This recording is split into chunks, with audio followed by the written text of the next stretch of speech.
बिस्मिल्लाहिर्रहमानिर्रहीम। अस्सलाम वालेकुम नाज़रीन, आप यूट्यूब और फेसबुक चैनल देख रहे हैं। मैं राना उज़ैर हूँ। नाज़रीन, फाइनल मैच का बाकायदा तौर पर आगाज़ हो चुका है। आज इमरान खान अपनी सिविल नाफरमानी तहरीक का पहला मरहला शुरू करने जा रहे हैं, जिसमें फॉरेन रेमिटेंसेस ओवरसीज़ पाकिस्तानियों से दरख्वास्त की जाएगी कि आप रेमिटेंसेस पाकिस्तान न भेजें, क्योंकि ये फॉर्म 47 चोर चके डाकुओं की गवर्नमेंट है और ये आपका पैसा प्रोटेक्ट नहीं करेंगे बल्कि चोरी करके मुल्क से बाहर ले जाएंगे। तो इस पूरी सूरत हाल में कल ISPR का प्रेस रिलीज भी आपने देखा, जिसमें 25 मुल्जिमान को सजा दे दी गई है और तवील तरीन सजा दी गई है। और ये ऐसी सजा है कि जिसमें हमें नहीं पता चला कि इन कैमरा क्या होता रहा। और पाकिस्तान की तारीख की एक स्याद तरीन तारीख आप इसको कह सकते हैं कि सुप्रीम कोर्ट जो है उसने अपने हाथ खड़े किए कि हम इन मुल्जिमान का ट्रायल नहीं कर सकते, हम सिविलियंस का ट्रायल अपनी अदालतों के अंदर नहीं कर सकते, तो लिहाजा आप इनको अपनी अदालत के अंदर ले जाइए। लेकिन टाइमिंग बहुत इंपॉर्टेंट है। क्या असर पड़ सकता है? इमरान खान सिविल नाफरमानी की तहरीक क्यों शुरू करने जा रहे हैं? एक अहम सवाल है। वो सिर्फ बात यहां तक महदूद नहीं है कि खान साहब ने फॉरेन रेमिटेंसेस बंद करवा देने हैं। बात क्या चल रही है, ये मैं आपको बड़ी आम तरीन तफसीलात बतानी है। लेकिन आर्मी चीफ के सामने फौजी अदालतों के हवाले से एक बड़ा केस लग गया। आर्मी चीफ के सामने जनाब, किसी कर्नल साहब के सामने नहीं लगा, किसी मेजर साहब के सामने नहीं लगा, किसी ब्रिगेडियर के सामने नहीं लगा, आर्मी चीफ के सामने। अब आर्मी चीफ जो है वो क्या करने जा रहे हैं? जैक ब्रांच, जो फौज की कोर्ट मार्शल की ब्रांच है, उस ब्रांच से बड़ी ब्रेकिंग न्यूज जो है वो सामने आई है। वो तमाम तफसीलात मैंने आपके सामने रखनी है।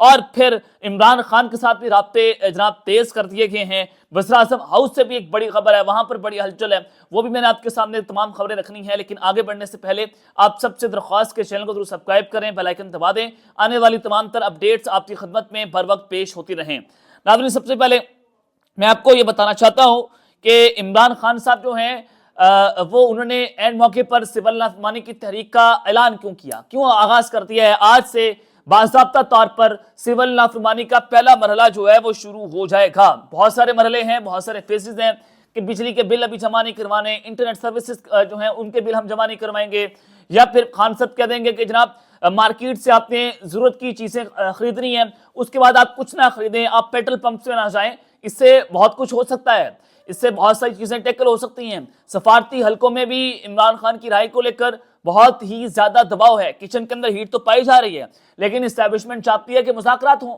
इस्टेब्लिशमेंट चाह रही है ना कि मुज़ाकरात हों। एक दौर बुत को हो गया जिसमें इस्टेब्लिशमेंट का एक नुमाइंदा, हुकूमत का एक नुमाइंदा और PTI की तरफ से एक अहम तरीन रहनुमा उस मुज़ाकरात के अंदर शामिल थे। इमरान खान को पैगाम दिया गया कि आप पीछे हट जाएं, आप ये कर लें, आप वो कर लें, आप अपनी जो पोजीशन ऑफ स्ट्रेंथ है आप उससे पीछे हटें। लेकिन इमरान खान पीछे नहीं हट रहे। लेकिन वहीं पर दूसरी जानिब जो एस्टैब्लिशमेंट है वो कह रही है हमने मुज़ाकरात कर रहे हैं। लेकिन आपने देखा कि ISPR ने कल 25 मुल्जिमान को सजा दे दी और तवील तरीन सजा दी। हालांकि सुप्रीम कोर्ट ने रोका था कि आप तवील तरीन सजा नहीं देंगे। और फिर दूसरा, फैज हमीद के ऊपर चार्जशीट होना। तीसरा ये कि आईनी बेंच के हवाले से आपने 6 माह की जो है उसमें तोसी कर दी है। तो ये 3-4 चीजें हैं जिसमें एस्टेब्लिशमेंट चाहती है, दिखाना चाह रही है इमरान खान को, उन्होंने मैसेज दिया है कि हम बहुत ताकतवर हैं। लेकिन इमरान खान भी पोजीशन ऑफ स्ट्रेंथ से पीछे नहीं हटना चाह रहे। खान कहते हैं कि अगर तुम मुज़ाकरात के साथ मुझे ब्लैकमेल कर रहे हो तो मैं भी, मेरी पोजीशन ये है कि मेरे पीछे आवाम खड़ी है। तो उसने इसी वजह से सिविल नाफरमानी की तहरीक का ऐलान किया है कि वो भी अपनी पोजीशन ऑफ स्ट्रेंथ दिखा रहा है, वो भी ये दिखा रहा है कि कौम मेरी बात मान रही है। तो अब ओवरसीज पाकिस्तानी देखते हैं कि इमरान खान साहब इस कॉल पर कितना अमल करते हैं। दूसरा ये कि फिर जब ये कॉल जाएगी आम पाकिस्तानियों की तरफ तो फिर भी चीजें बहुत अहम हो सकती हैं। खान साहब को बहुत उम्मीद है ओवरसीज पाकिस्तानियों से कि वो उनके पीछे खड़े होंगे। अब ये आने वाला वक्त बताएगा कि आगे चलकर जो है वो क्या होता है।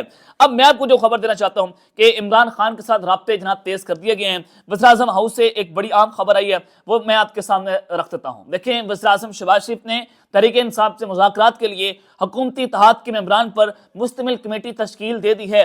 और ये वो कमेटी है जो PTI से जो है मुज़ाकरात करेगी। और इस हवाले से जनाब जो नामों का ऐलान हुआ है उसमें इसहाक डार, राना सनाउल्लाह, सेनेटर इरफान सदीकी, राजा परवेज अशरफ पीपल्स पार्टी से, नवीद कमर, खालिद मकबूल सदीकी एमकेएम से, अलीम खान और चौधरी सालिक हुसैन जो हैं वो वहां से जो IPP है उस जमात को रिप्रेजेंट करेंगे। और इस हवाले से जो हुकाम है उनके मुताबिक वज़ीर आज़म ने हुकूमती इत्तेहाद की कमेटी स्पीकर कौमी असम्बली की तजवीज़ पर बनाई और इस उम्मीद का इजहार किया कि मुज़ाकरात में मुल्क की सलामती और कौमी मफादात को मुकद्दम रखा जाएगा। और یہ ایک اہم ترین پیش رفت ہو سکتی ہے رابطوں کے حوالے سے، لیکن جو یہ کمیٹیاں کھیلی جا رہی ہیں اس سے کچھ نکلنے والا نہیں ہے۔ مذاکرات وہی ہوں گے جو پس پردہ ہو رہے ہیں، جس میں پوزیشن آف سنٹرنس سے اسٹیبلشمنٹ پیچھے نہیں ہٹ رہی۔ اسٹیبلشمنٹ کہتی ہے کہ ہم طاقتور ہیں، لیکن وہیں پر وہ کہتے ہیں ہم نے مذاکرات بھی کرنے ہیں، اور عمران خان بھی ڈٹ کر کھڑا ہوا ہے۔ ایسے مذاکرات نہیں ہوں گے جب تک دونوں فریقین ایک قدم پیچھے نہیں ہٹیں گے، ایسے مذاکرات کامیاب نہیں ہو سکتے۔ اب 20 جنوری تک عمران خان صاحب نے سروائیو کرنا ہے۔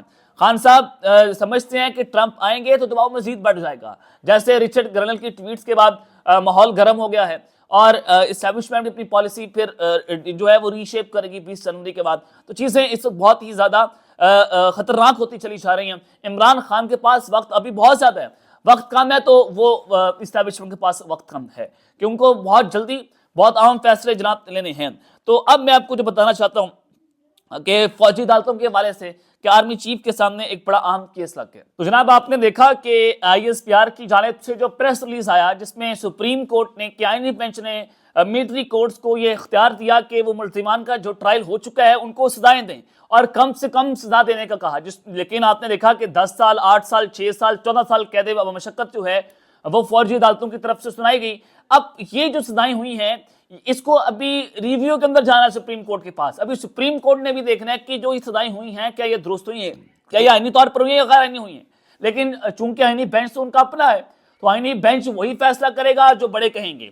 تو میں آپ کو جو خبر دینا چاہتا ہوں وہ یہ ہے کہ جنگ اخبار میں یہ خبر جو ہے وہ شائع ہوئی کہ ملٹری کورٹ سے سزا یافتہ ملزمان آرمی چیف کے روبرو اپیل دائر کر سکیں گے۔ اب جو آئینی ماہرین ہیں وہ یہ کہتے ہیں کہ ملٹری کورٹس میں جن لوگوں کو سزائیں ہو گئی ہیں وہ سزا یافتہ ملزمان جو ہیں وہ آرمی چیف کے سامنے جائیں گے، اپیل دائر کریں گے کہ جناب ہمیں جو ہے وہ معاف کر دیں یا ہمارے لیے کوئی نہ کوئی راستہ نکالیں۔ لیکن سوال یہ بنتا ہے کہ جناب آپ نے جو کہا کہ اعتراف جرم ہو گیا، لیکن آپ نے ثبوت تو نہیں دی اعتراف جرم کے کہ ملزمان نے اعتراف جرم کیا کہ عمران خان کی تقاریر سن کر انہوں نے جو ہے وہ یہ حملے کر دیے۔ وہ ثبوت دکھا دیں کہ فلاں فلاں شخص نے فلاں فلاں جگہ کے اوپر جا کر حملہ کیا۔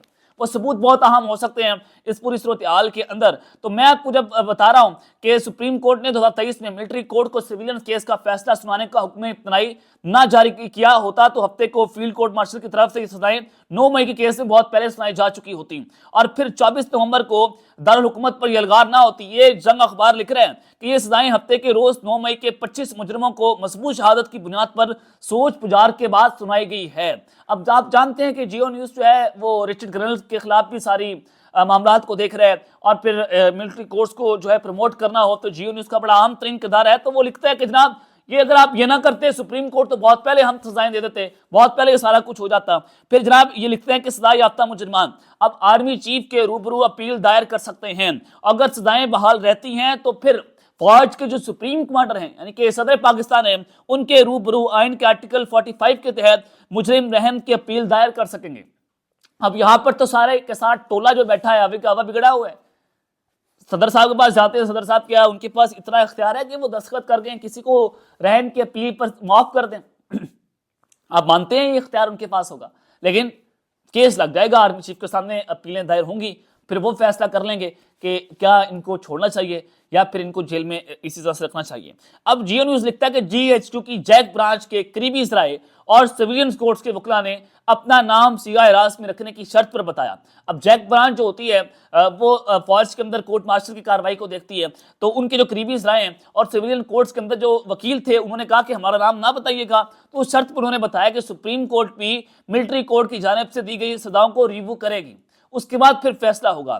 تو لہٰذا آپ دیکھتے ہیں یہ معاملہ جو ہے وہ کس جانب جاتا ہے، اور 9 مئی کے واقعات میں ملوث 25 ملزمان کو جب سزا دی گئی ہے تو پی ٹی آئی کی جانب سے ان سزاؤں کو آئین سے متصادم قرار دیتے ہوئے سپریم کورٹ میں چیلنج کرنے کا بھی اعلان کر دیا ہے۔ نہ صرف سپریم کورٹ میں بلکہ جو انٹرنیشنل کورٹس ہیں اس میں بھی پاکستان تحریک انصاف نے کہا کہ ہم وہاں پر جائیں گے۔ تو اب دیکھتے ہیں اصل میچ پڑا ہوا ہے، آرمی چیف صاحب کے اوپر پوری ایک سینٹر آف گریوٹی ہے، پورا دائرہ ان کے گرد گھوم رہا ہے کہ وہ اس معاملے کو کس طرح سے دیکھتے ہیں، اور اگر وہ سزائیں معاف کر دیتے ہیں تو پھر نظر آئے گا کہ مذاکرات کے لیے بہت ساری چیزیں بہتر ہو رہی ہیں اور برف پگھل رہی ہے، اور اگر سزائیں معاف نہیں ہوتی تو وہاں سے چیزیں آپ کو پھر میسج مل جائے گا کہ پھر چیزیں کس جانب جاتی ہیں۔ تو اب یہ معاملہ سپریم کورٹ میں جائے گا، سپریم کورٹ دیکھتے ہیں کہ اس کو ریویو کر کے کیا فیصلہ دے گی، یہ آنے والا وقت ہے جو ہے وہ بتائے گا۔ اب تک کے لیے اتنا ہی، اپنا خیال رکھیے گا، اور اس جنگ پہ لازمی حل لانے کے بعد پاکستان زندہ باد۔